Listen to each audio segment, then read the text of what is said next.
Right. Good day, everybody. It's great to have you with us here on this In Conversation with Graeme Codrington series. This is the second in our series, and today I'm interviewing Reg Athwal. We've known each other for at least 15 years, maybe longer, and Reg is based out of the Middle East.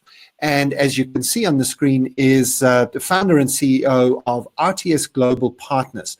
This is I think, the world's largest thing. I don't think I'm spreading fake news if I call you the largest family business advisory. Reg, you've got clients in 100 countries, over 1,000 family businesses, from some smaller ones to some of the world's largest and most well-known ones. RTS provides services and consulting, and including the Family Business Academy, that is a global academy that works with the world's largest and significant family businesses. So, Reg, it's great to have you joining me here today, and I want to dive straight into our conversation because we've promoted this, and I know people have been really interested in the topic. Many family businesses around the world are multi-generational organizations. They've been able to hand over leadership from one generation to the next, and they've been able to survive through multiple decades and sometimes even centuries. The oldest company in the world is a family business. That's and right. Has seen hundreds of years. That means they've survived crises before. They've seen wars and pestilence and plague and famine and devastation, and they've come out the other side. You've worked with these family businesses, and you think you've seen something and a few secrets that they've got that the rest of us might find valuable. I'm literally diving straight in the deep end of our conversation. Reg, what have you seen, and what do you think we need to know about it?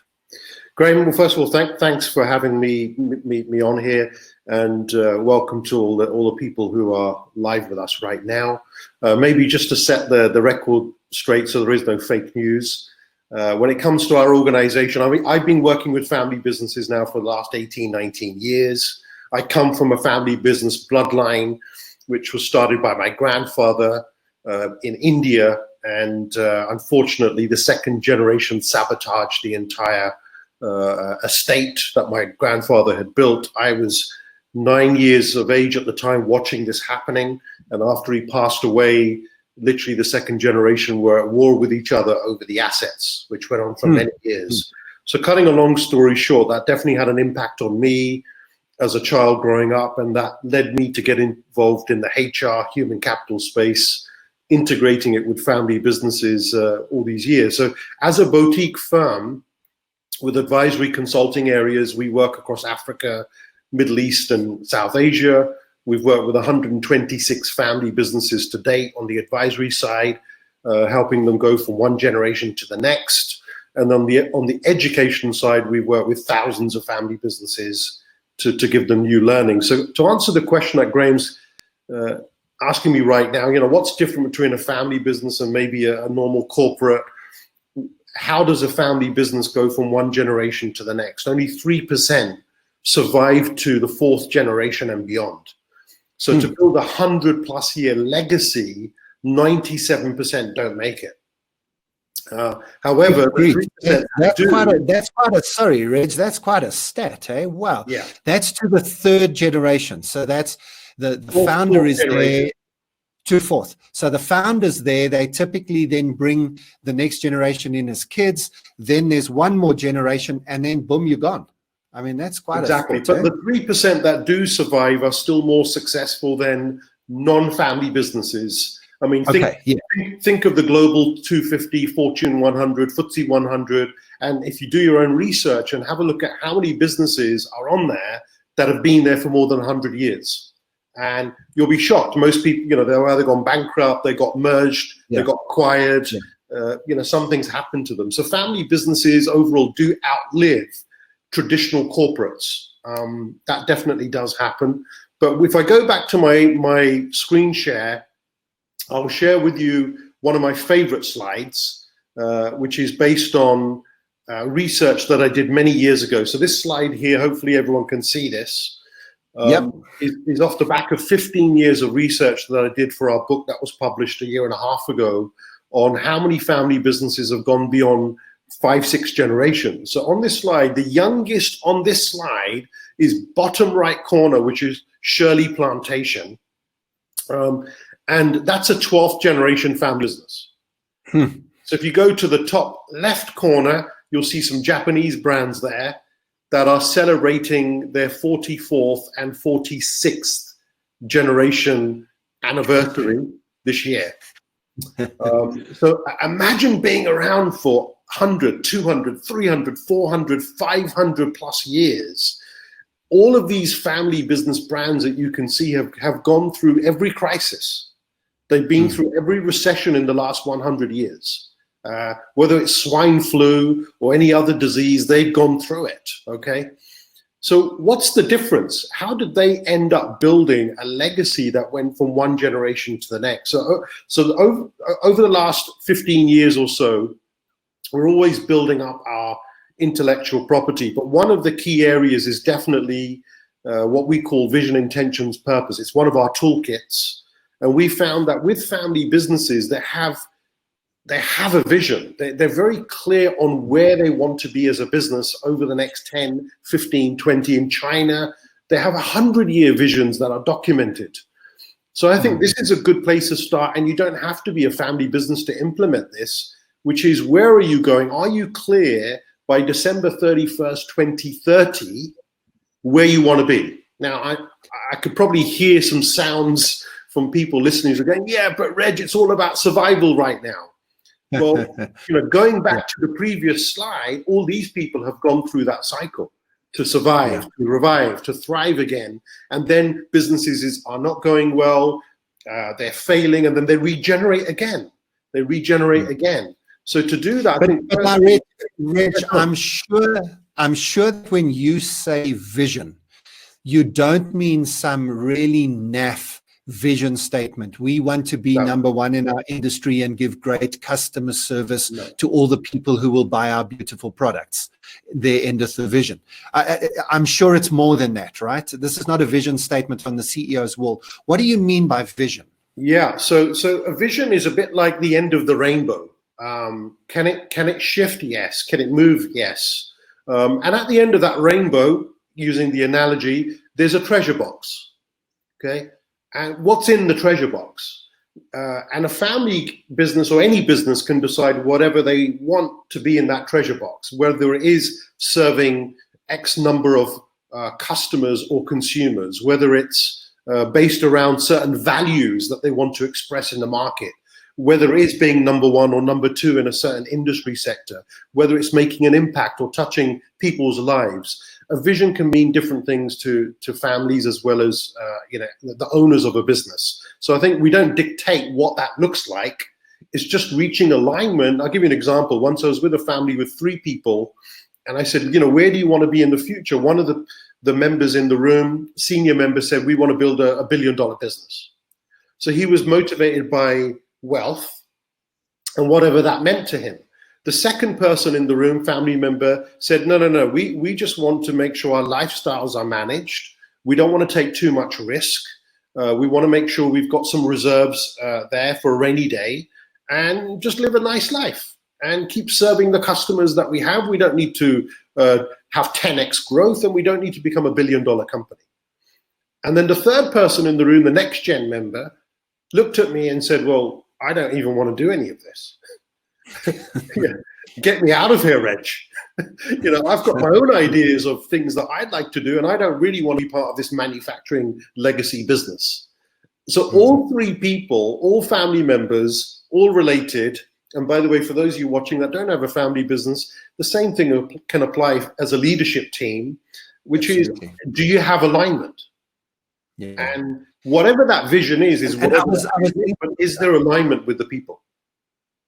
I was actually thinking so part of what we're trying to do in this discussion here is to say, what are some of the lessons from the businesses, the family businesses that get this right? What might some of those lessons be in a COVID crisis time?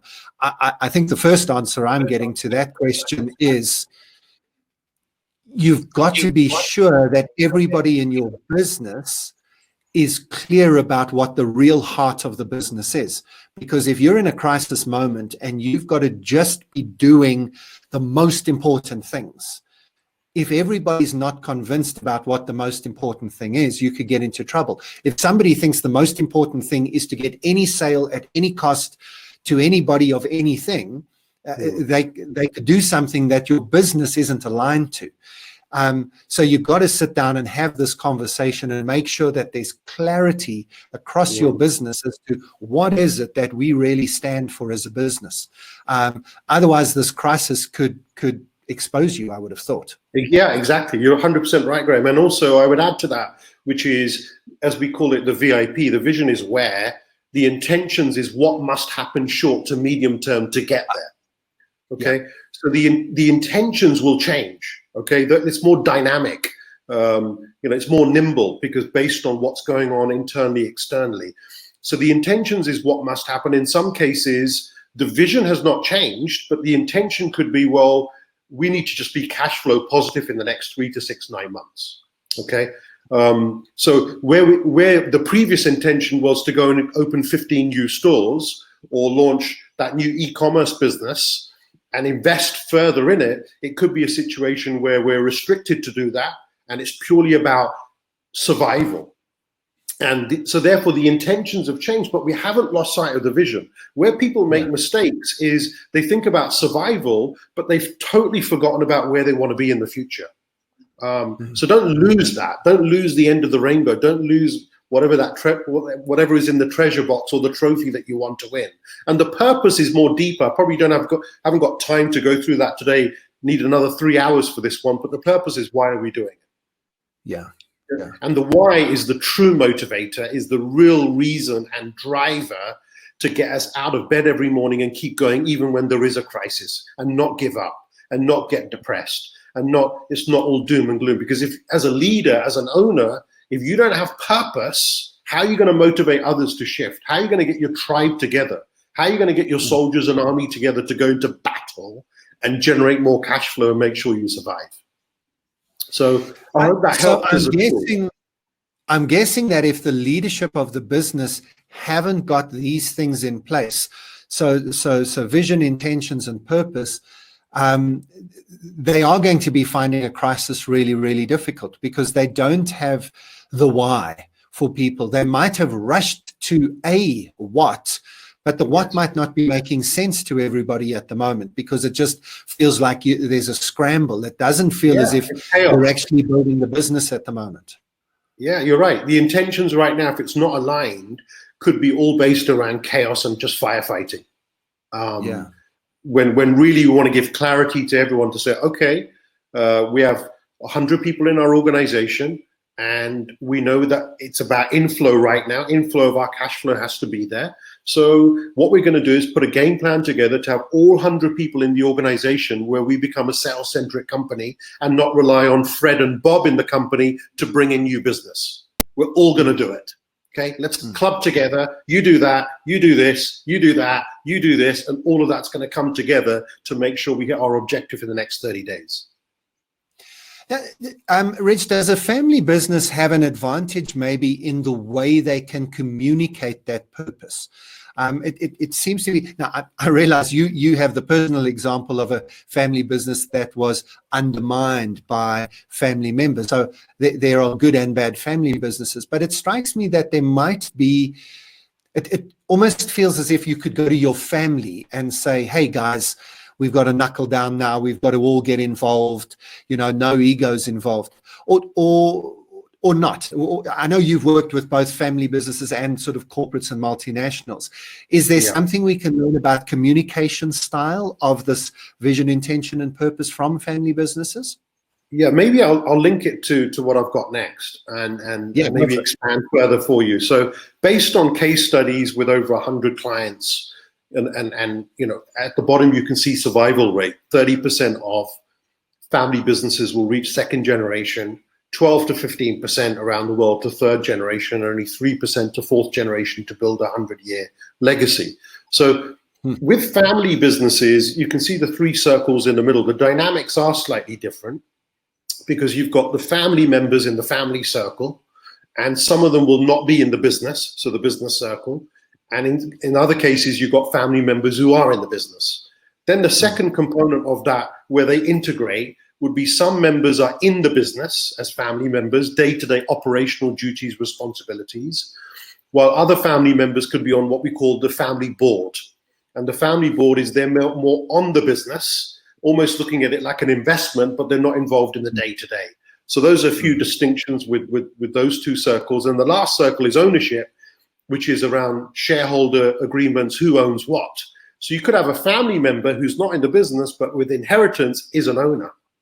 And what part will they have on dictating the future of the business based on the number of shares that they have? So this is not complicated at all, right, Reg? This is easy to navigate. Very complicated. In fact, what we discover, Graeme, is when we go and meet a family business, if you take all three elements, they're all swimming around in the same soup bowl. And yes, our objective is to find out what is a family issue or challenge, what is a business issue and challenge, and what is an ownership issue and challenge. Because they could be saying, hey, we need to transform the business, we need to grow, and as we go in there and do a deep dive, we discover they don't have business issues, they have family issues. And going back to answering your question, we see two things happening with families in a crisis. Number one, when there's a crisis, everyone suddenly comes together to go and fix the problems, and it's given them revived purpose, okay? Ooh, I mean something suddenly in this family, and there's a crisis, and we're all gonna suddenly communicate and fix this. The flip side is if the business is not doing well and a family member is running that business as the CEO, other family members could be now finger pointing to go, look at what's happening to us. We told you 6 months ago to have a reserve policy and have an emergency fund for situations like this, and you didn't listen to us. So the flip side is there could be blame happening now from one family member to another. So that can create more conflict now in a family structure. And I'm guessing that if the business maybe needs a little bit of an injection of capital, which would then come from maybe a family reserve team, that the family members in the business might say, well, yeah, absolutely, we understand the need to invest now. Whereas family members outside the business might say, no, you're not touching that, that's family money. Where the ownership comes in, where someone's saying, we don't want to deplete our assets right now for survival because it's taken us 30 years to build up that asset. That could create conflict. So if I show you very quickly here on the left-hand side of the deck, this is 10 out of 30 that we have of dominant legacy blockages. But at the same time, let's look at this positively. If all of these become pluses and ticks, and we're doing well in all 10 areas, we've discovered that's what helps a family business go from one generation to the next.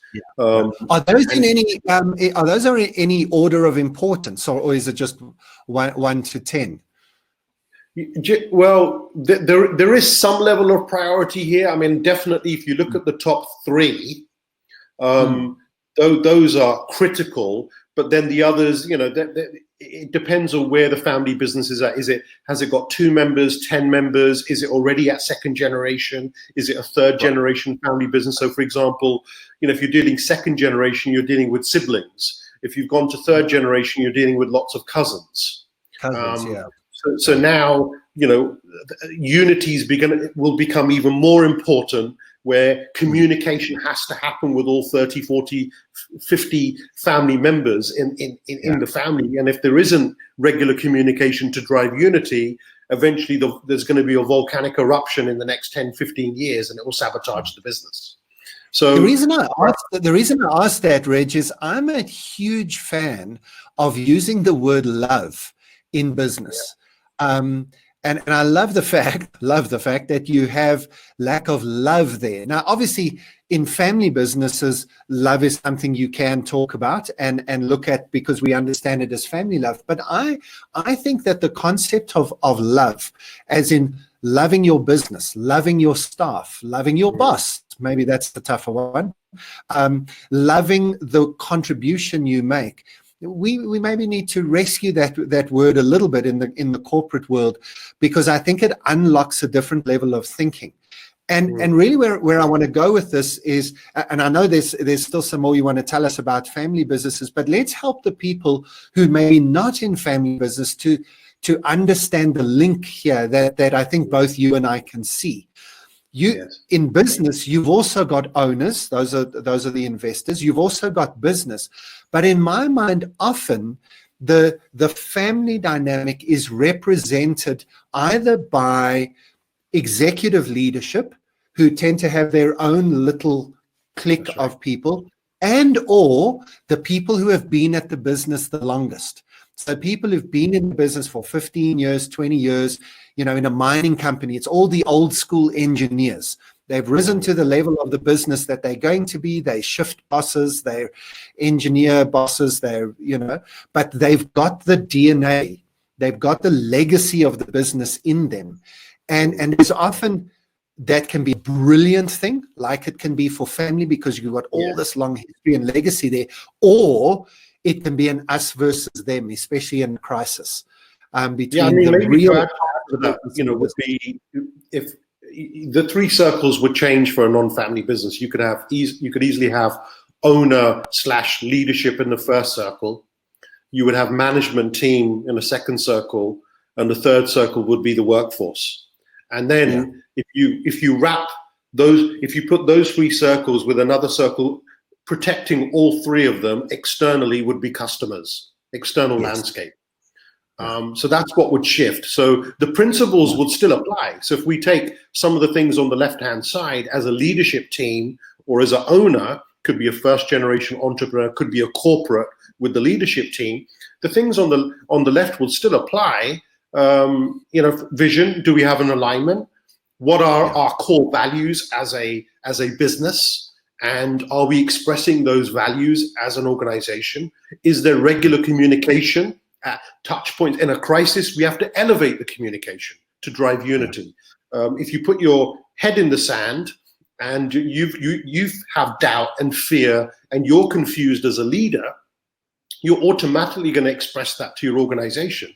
Now, you may express that by not even talking to them. So if you're not communicating to them regularly, you've now increased more fear, doubt, and confusion for the workforce. So communication, love. Reg, there is one thing I can jump in here, and I know we've got a few South Africans on the list here. I think a lot of South Africans would be shouting, because we've been commenting in the COVID crisis that our president, as much as we think he's doing a good job, and as much as a lot of people are saying we like the firm hand that he's got on government, he's not communicating regularly. In Canada, by contrast, you've got the Prime Minister going up every single day. He does a 10-minute talk. Even if he's really got nothing to say, he just gets up 10 minutes and it's kind of his moment, and he says, bright people, keep it up, we're still going, here's a few stats and so on, and then gets off. I couldn't agree with you more that we need more communication, not less. You can't just say, well, I've got nothing, there's nothing new to say, so I'm not going to say anything today. Right. Is that your experience of dealing with family businesses in a crisis? I can imagine that. Yeah, all the family businesses we're dealing with right now, or from previous crisis situations, it could have been the last recession, for example. It could be economical challenges in certain countries while others are being more prosperous. So there's always a crisis somewhere. But yeah, we found that right now in the crisis, where literally every week we're having virtual board meetings with all of our clients. We're running regular online meetings, training sessions for the workforce. I've got one client right now where every week the chairman is on the call with me. I'm the one who's running the session and facilitating it, but I always make sure the chairman comes in at the beginning, at the end, and gives an update to the entire organization. And what we found that by doing this, people just club together. They're like, let's solve the problem together, number one, which is great. And therefore we'll get results faster. And also for the long term, once this COVID crisis is gone, you've now got people who trust you and become loyal. If you don't create that communication regularly, you will end up with people when the market picks up and there's more jobs available and options, these are the people who are going to leave you immediately. They don't trust you. There's no loyalty. So I think this is a huge thing, Graeme, that has to be done with people listening to this webinar live today or on replay, which is how regularly are you communicating with everyone in your organization? And maybe I'll link it to number 4, lack of love. It sounds a bit soft, a bit fluffy, but maybe share with you, a quick case study. So once we were working with a family where we had one-to-ones with every family member, booked private conversations before engaging with the family. Cutting a long story short, the last person I had to meet was the chairman of the company. All the family members in their one-to-ones had told me that this gentleman is a dictator. And it's his way or the highway. He doesn't listen to anybody. So what's the point, of us giving our input of what we think would be good for the organization? So when I got to the chairman, I sat down and he said, okay, so what did everyone say about me? That was his opening line. I said, well, sir, we signed an NDA, confidentiality agreement, and you know that all the one-to-ones that I've had, I can't disclose anything from the other family members. And he said, good answer. He goes, so everything we discuss is going to be confidential. I said, yes. So off we went. He was wearing his mask, very protective, not opening up with me. About an hour into the meeting, the real frustration started to come through. He said, Reg, people are coming up to me and saying, why is his swimming pool bigger than mine? This person's S500 is brand new. Mine hasn't been upgraded for 3 years. He goes, what's happened to this family? I've worked so hard for 40 plus years to build this from nothing. And yet these people are squabbling over who has what. And then an hour later, 2 hours now into this session, he then sits back and he said, Reg, to be perfectly honest, I'm not too concerned about the material things. And then he calmed down. The real authentic self started to come through. And he said, but there's one thing I really want from this family. You asked me the question, what's the one thing that I want? He goes, all I've wanted for my brothers and everybody is just to say thank you. Nobody's thanked me for what I've done. And the poor man started to cry and broke down. So cutting a long story short, when I talk about number 4, lack of love, his version of love, because we all have a different version of it, was essentially lack of appreciation. He wasn't getting the appreciation. He was becoming more harder and harder on people. He was getting more and more frustrated with people and essentially coming across like a dictator. But really all he wanted was the best for his entire family. And so I use that as an example where, for those of you listening to this today, who are you neglecting right now, not only at a family level, especially in the crisis, but when it comes to your business, who are you neglecting right now? Everybody needs appreciation, recognition, communication, to say, hey, well done for working extra hours in the last couple of weeks in the crisis. Who are you neglecting right now? Because love shows up in different ways. So, Graeme, hopefully I've answered that question earlier that you talked about.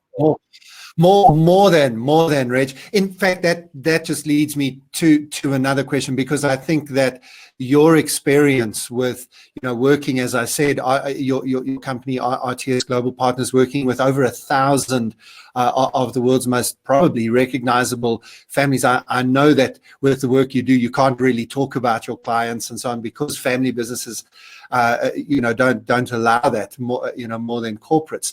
But what are, in this crisis time, what are sort of 3 or 4 of the most important bits of assistance that you are giving to the family businesses? That will, I think, help us to understand maybe where our businesses need help as well. What are you finding these family businesses need from you and your team at RTS at the moment? Yeah, I'm glad you're asking me. And what I could do maybe for the viewers or wherever the description is for your webinar online event is, I'll make sure I'll send you a link for a new article that was posted just last week. Okay. Perfect. So I'll make sure that's up. Yeah. So based on case studies from all our clients, we wrote down and listed 10 things that every family business or any business needs to do to come out of the crisis. So let's talk about a few of these right now. The first one, and I keep banging on about it with every single person I meet, is cash flow. Okay, if we want to survive, revive, and then eventually 2021 onwards thrive, we've got to get our house in order. So the first test for me with any business is, do you have a detailed cash flow forecast and report, which is updated daily? Okay, so what do I mean? Are we clear on what the inflows will be for the next 1 week, 1 month, 2 months, 3 months, all the way through to the end of this year? How do we know that? Well, who are our existing customers right now that are still doing business with us? Okay, and what's the frequency of that business that they're giving us right now? And what can we do as an organization to delight them, go over and above with the service? Okay, go over and above.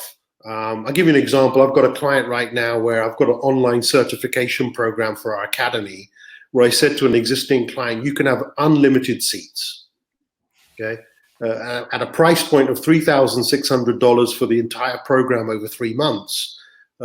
There's multiple family members who are on the program. I've given value in a different way, but without my client paying for it, because they're already paying me for other things that we're doing for them right now. So we've got to protect the clients and the customers that we have today. Go out of your way to add value. And by the way, that value does not need to be your service or product that you give them today. That value could be solving other problems for them. So I'll give you another example. I had a client that rang me up and said, Reg, we've got a shortage of maize and rice coming up for our country. Can you help? I said, yeah. So I reached out to a bunch of people, cut a long story short, connected with one person, referred me to another, connected them with my client, and now they have all the supply that they need over the next 3 months. This is being done with PPE equipment for another client. So does it mean I've suddenly become a trader? No, I'm not a trader. I'm just connecting the dots with the asset that I have, which is relationships. So if I can put two parties together and solve a problem, I've added more value to my client. What does that create? It creates loyalty, and it can create more cash flow from that particular client. Now, once that's in place, the next bit would be taking a worst case and best case scenario planning for the next 9 months. If all those customers reduce their volume frequency of business with you by 50%, what impact does it have on your business? What happens if it goes down to 25%? Okay, only coming in, 75% hit. I've got one client I spoke to yesterday in retail business in a certain country, I won't mention where their flagship store has been hit by 98% loss. Good grief.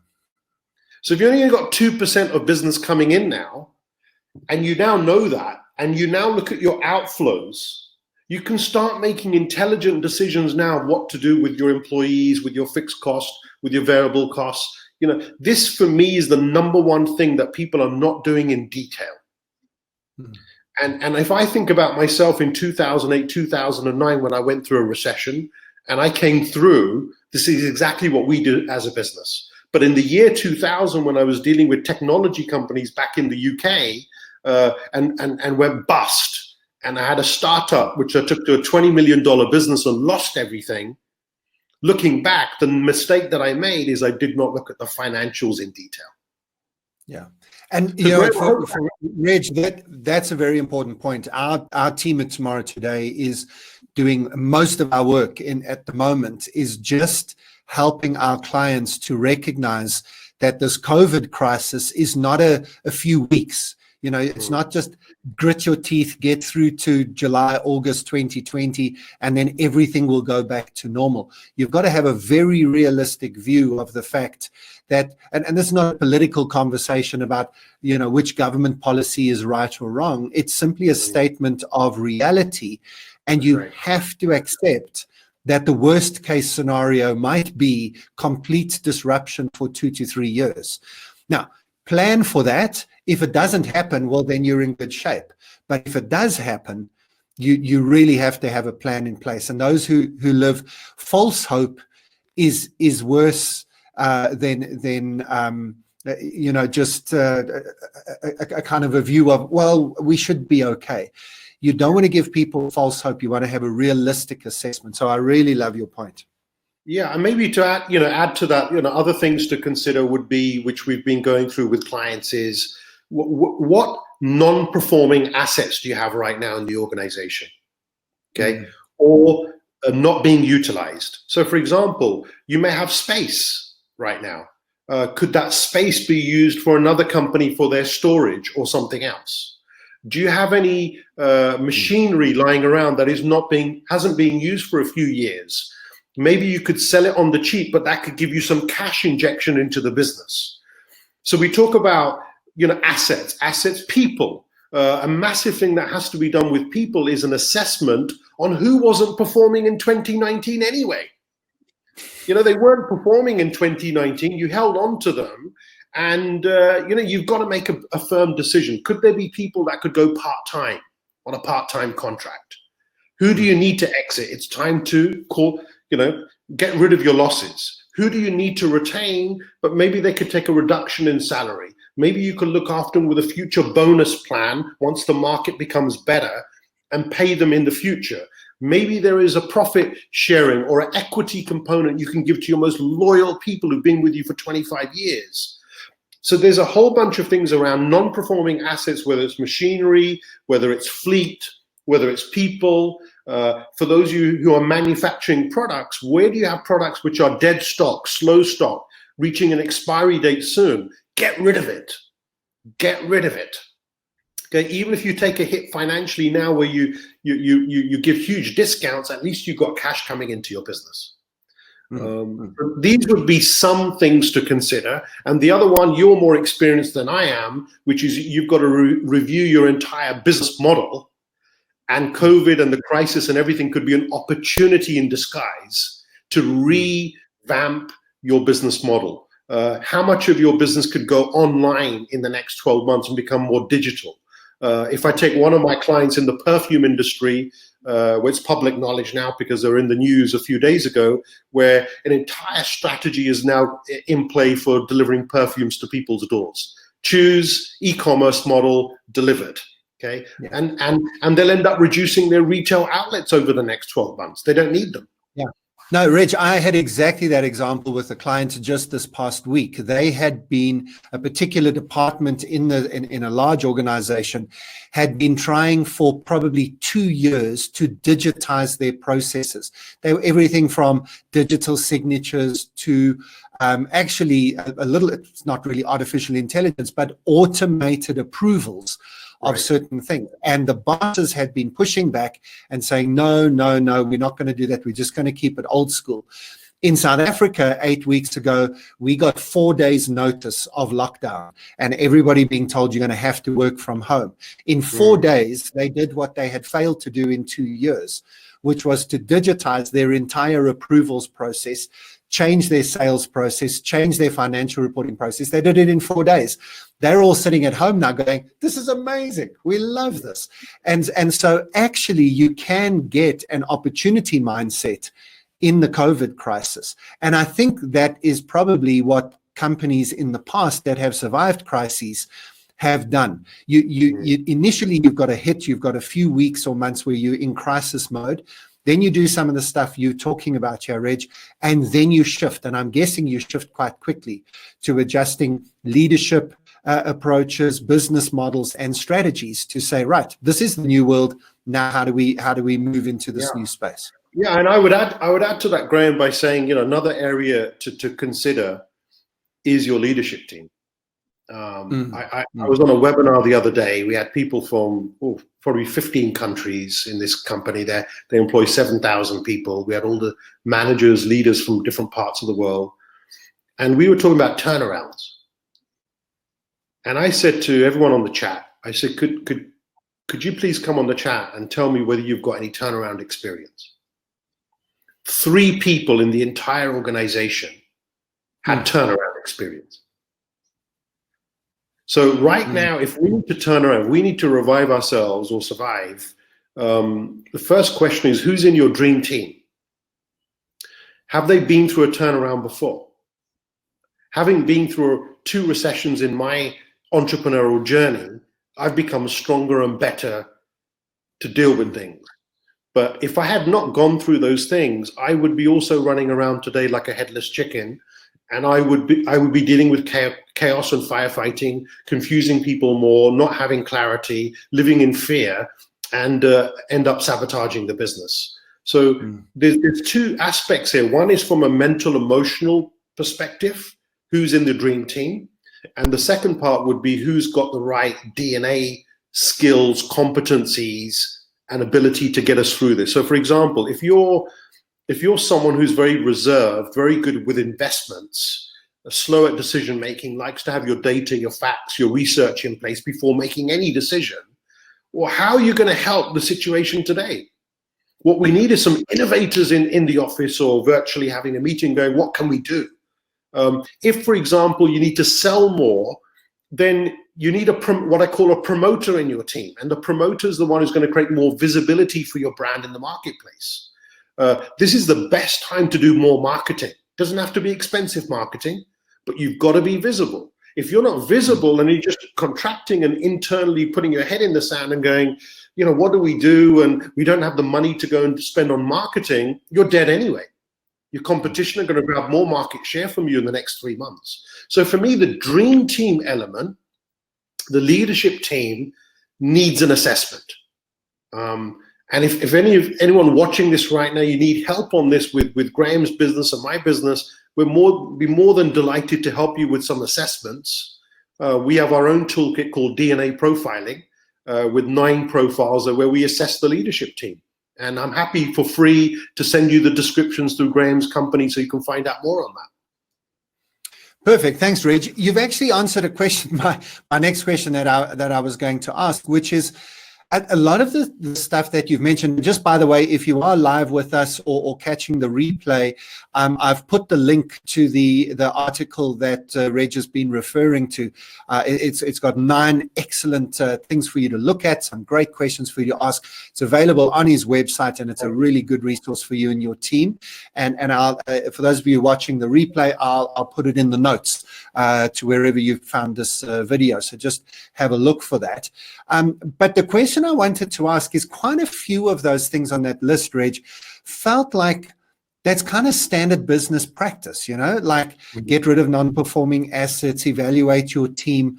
And Lulette has actually asked a question that links into the question I was going to ask. Do leaders in businesses get stuck in a crisis that they need to bring in somebody external to maybe sometimes even just ask the obvious question, or to do it in an emotionless way that doesn't have all the baggage of the history of the business? Is there a reason that a consulting firm like yours really does? I know you're busy, beyond busy at the moment in a crisis. What does a crisis do to a leadership team is what Lulette's question was. It wakes them up. Yeah. You know, a crisis wakes people up because now the fear leads to we've got to make some decisions. So before, they had time. You could take time to make a decision. You know, you have a board meeting, you have a board meeting, you have a board meeting, you have a board meeting, you have a board meeting, and then someone makes a decision. Now you haven't got that time. So I think people like us and my partners in my firm, you know, what's really different? Well, I don't think anything is really different. The tools that we have in our toolbox, the intellectual property, the research, nothing's really changed there. There's nothing new under the sun. Okay, apart from maybe people creating new technology-based businesses.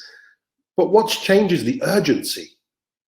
Yeah. And people like us have the ability to facilitate that, ask the right questions, handle all the different personalities in the room, reach alignment, and get a decision made.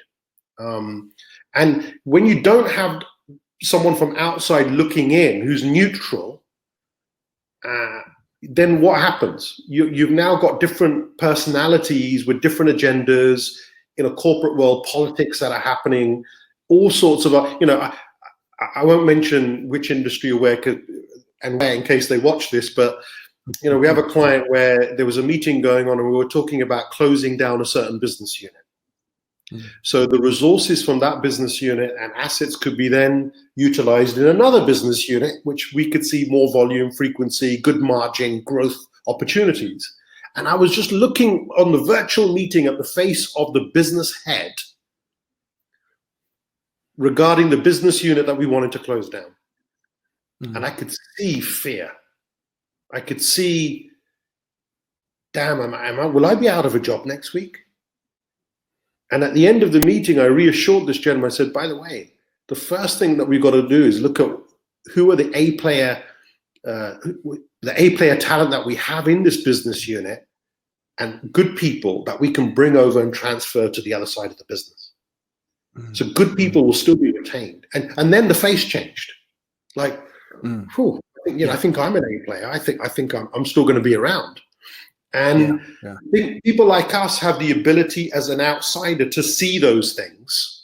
Yeah. Because if internally, if we weren't in that conversation, there would be now politics happening, or that person may not be giving the right information to other members of the team or the board because they're interested in their own security. Yeah, and I think that now links. Lulette's actually come back while we've been talking about it, and I think, Lulette, we've answered your question that leaders are just human beings, and all of us have natural responses to crises. There's the flight and fight and so on, and we can't expect our leaders to be different from that. What we've got to do is we've got to provide support mechanisms, even for the leaders, to be able to do exactly, Reg, what you've just said. If somebody's fearful in the moment, you've got to be able to engage with that fear, bring them out of that fearful state so that they can make better decisions. And sometimes that does require an external person to come in and move away from some of the embedded dynamics that might have been there from before the crisis began, because the crisis just shines a massive spotlight. And I'll just link that to going back to the deck, which is the list on the right-hand side.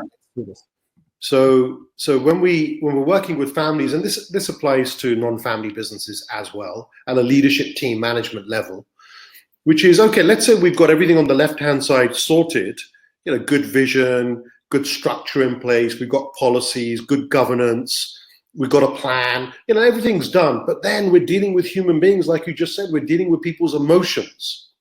So we find that with the best strategy in the world, the best structure in the world, the best roadmap or blueprint in the world will still get shattered and still could be destroyed or sabotaged if we don't manage the list on the right-hand side. As external people looking in, and with our coaching ability, understanding psychology and people, we have the ability to understand these things and then determine who do we have a one-to-one with, where do we need to have an intervention, where do we need to bring two heads together and facilitate some communication, and make sure that these things are eliminated so we can get back to work and get back to focusing on the things that are important. So we found with organizations, especially in a crisis situation, the emotions will skyrocket, they'll increase. And especially if you look at number 4, doubt, definitely. Number 3, confusion. If I was to change number 6, frustration, I would change it to fear. Yeah, absolutely. Because all of them are linked to fear at the end of the day. So the question for the viewers today would be, out of these 10, what are you doing right now with your workforce that could be creating this negative emotion for people? What are you doing that's causing it? And at the same time, what is someone else doing that's causing it towards you? And these are two aspects, receiver or giver, depending on how you look at it, that needs to be addressed. Yeah. Reg, and Nick asks a great question. You work all around the world. I know you British, but based in the Middle East, and so you and Indian also heritage. So I know you personally have got a global heritage and history. Does national culture play an important role in building successful businesses, even family businesses, but I suppose any businesses? You've got a global network, and probably also into the theme of the way in which people engage with crisis as well. Does national culture make a difference?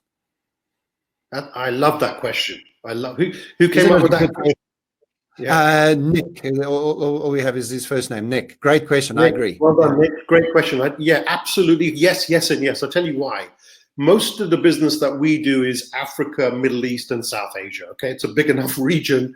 We've got plenty of countries to get to. So the education part, we've done work in 22 countries around the world. But the core of Africa, Middle East, and South Asia is very important culturally. Here's why. This region is all about family values. Okay, there's traditions, there's rituals, there's religion. There's all sorts of things that come in that create this bond as a family. Now, there is a flip side. The flip side is maybe you can't speak up as much as you want to with the seniors culturally. So you become more reserved. You want to talk, but you can't. But because of that, there's still harmony and unity and people get on with things. Now, if you go to the Western world, so let's take a case study. If you take, I've got a good case study with my family right now with 4 children that I have. One who's studied in America, who's moved back to UK now. Another one who's going to be going to university this year. And 2 that never went to university. They're entrepreneurs, okay?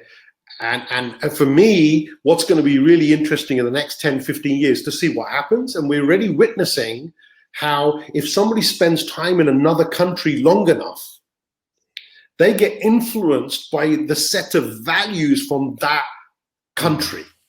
So if you spend a lot of time in America, and I'm not knocking Americans here because there's always a flip side, plus and minus, you'll end up developing more of an individualistic mindset if you're in America. So if you now come back to your family business in Africa or Middle East or Asia, and you've learned about being more individualistic to speak up, that could have huge consequences in the boardroom with your family, where someone is turning around going, hang on, why are you speaking up like this? Why are you suddenly wanting to do your own thing and not help the family in this crisis situation? There's a conflict. So for me, the culture plays a massive part, and that's why on average 3% of family businesses around the world last to 4th generation, but in India, 4% of family businesses last to 4th generation. 4% is higher than anywhere in the world. Why? Because of rituals, traditions, how you have lunch with your family, dinner with your family. Religion plays a big part of ceremonies and things that happen on a weekly basis that bring the family together. So I think I remember doing an event in America a few years ago, and the gentleman said to me as an entrepreneur, he said, Reg, I need coaching from you. I want to learn about the traditions and cultures from Asia. He goes, because my family is now, everyone's become individualistic. Everyone's doing their own thing. They're not coming together. He goes, I can't even remember the last time that we all sat around and had dinner together. So I hope that helps, but I agree. Great answer. Great answer. So, Reg, I'm aware of the time. We've all got places to go, people to see, other webinars to attend.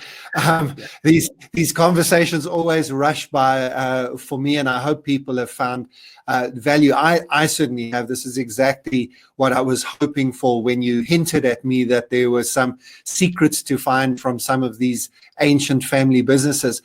What haven't we said? I know it's a really weird question to finish. Yeah, no, I think there's probably one thing to leave the audience with, which is the one thing that has helped all of our clients build their VIP, as we talked about earlier, and make sure their legacy continues, is by developing what we refer to as a family constitution, or some people in the industry call it a family charter. And a simple version of the charter could be 5, 6, 7 pages, which articulate in detail the values of the family, the guiding principles, some stories from the past that we hold on to dearly, and more importantly, the things that are most important to the family for the future, regardless of crisis, regardless of business models changing, new products or services being offered. At the core, what do we stand for? And the biggest one we've ever done is probably about a 150-page document for a family. Wow. Which is so much detail of everything to do with family, business, and ownership, policies, how next generation join, how retreats and forums are put together, how frequently the family should be communicating with each other, all in detail. Now, it's like a rule book.